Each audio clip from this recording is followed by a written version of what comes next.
नमस्कार दोस्तों, स्वागत है आप सभी का एक बार फिर आपके अपने यूट्यूब चैनल नेहा सिंह सासनी में। आज हम बात करेंगे यूपी टेट के बारे में।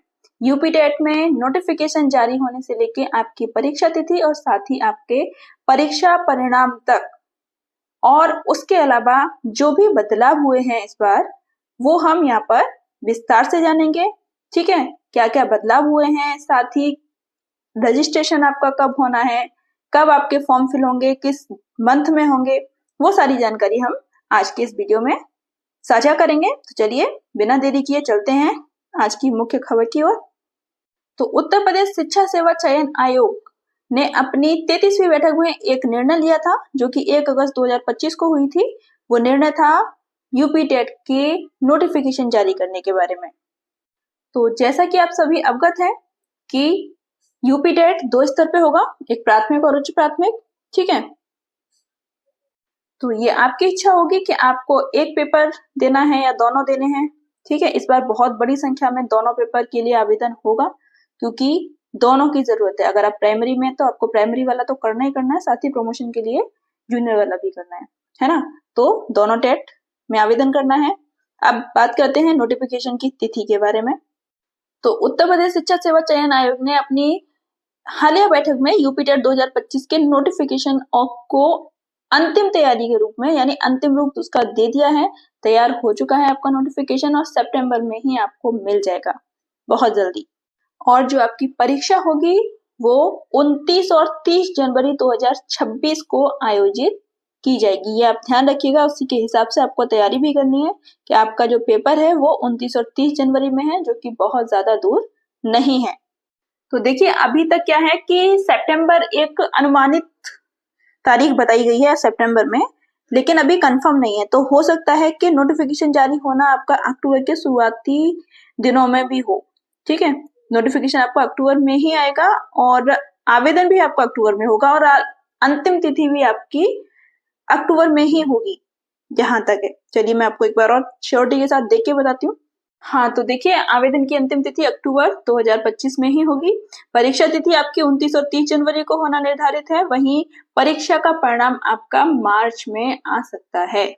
ठीक है, परिणाम तो बात की बात है, हमें केवल तैयारी तक, परीक्षा देने तक पूरा फुल फोकस के साथ कार्य करना है क्योंकि स्कूल भी देखना है। सबसे मेन जो चैलेंज है आप लोगों के सामने वो ये है, आपको स्कूल भी करना है, प्रॉपर वहां टाइम भी देना, उसके बाद अपनी पढ़ाई भी करनी है। चलिए एक बार थोड़ा सा क्वालिफिकेशन की तरफ भी देखेंगे कि हमें चाहिए क्या क्या अपना टेट का फॉर्म फिल करने के लिए। तो आपको प्राथमिक स्तर के लिए स्नातक यानी ग्रेजुएशन चाहिए, डीएलएड बीटीसी जो भी है आपके पास वो चाहिए।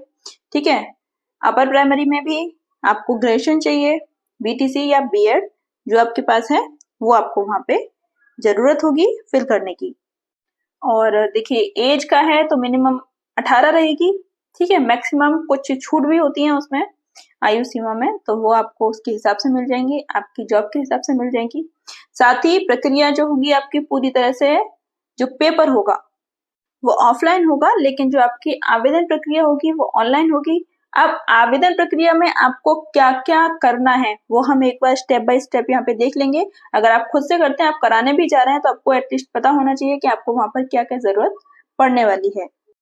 तो जैसा कि आपको पता है कि उत्तर प्रदेश शिक्षा सेवा चयन आयोग की जो अपनी साइट है आप वहां पे जा सकते हैं, updled.government.in या upsessb.org या फिर sarkariresult.com। ठीक है, उस पे आपको फॉर्म मिल जाएगा भरने के लिए, नोटिफिकेशन का लिंक मिल जाएगा जिसमें सबसे पहले आपको अपना रजिस्ट्रेशन कराना है। ठीक है, उसके बाद आपको फॉर्म फिल करना है, फोटोज चाहिए आपके, ठीक है, साइन चाहिए अपलोड करने के लिए, और एकेडमिक जो भी आपके डॉक्यूमेंट्स हैं वो चाहिए।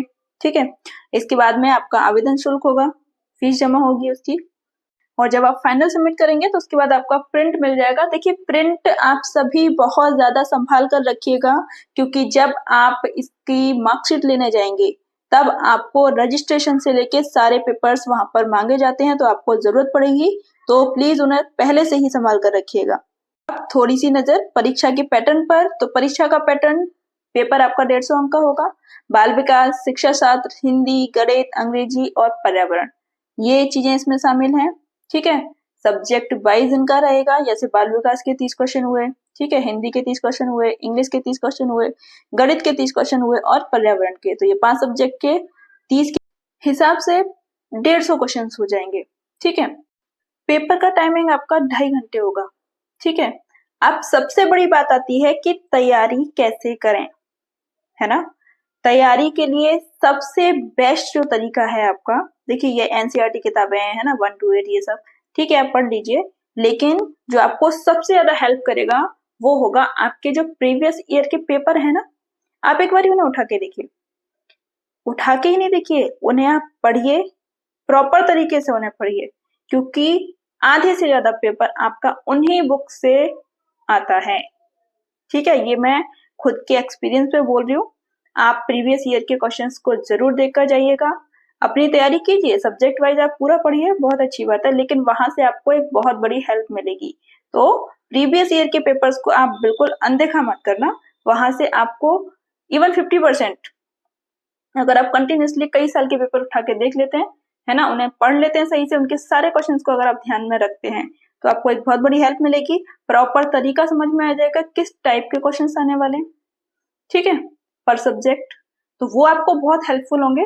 आप प्रीवियस ईयर के पेपर्स जरूर भेज लीजिए, नहीं है तो बेटर। उसके बाद उसके आधार पे आप अपने नोट्स बनाइए, उसके बाद आप तैयारी कीजिए, तो बहुत इजीली आपका पेपर क्वालिफाई हो जाएगा। चलिए मिलते हैं एक और नई वीडियो में। नमस्कार।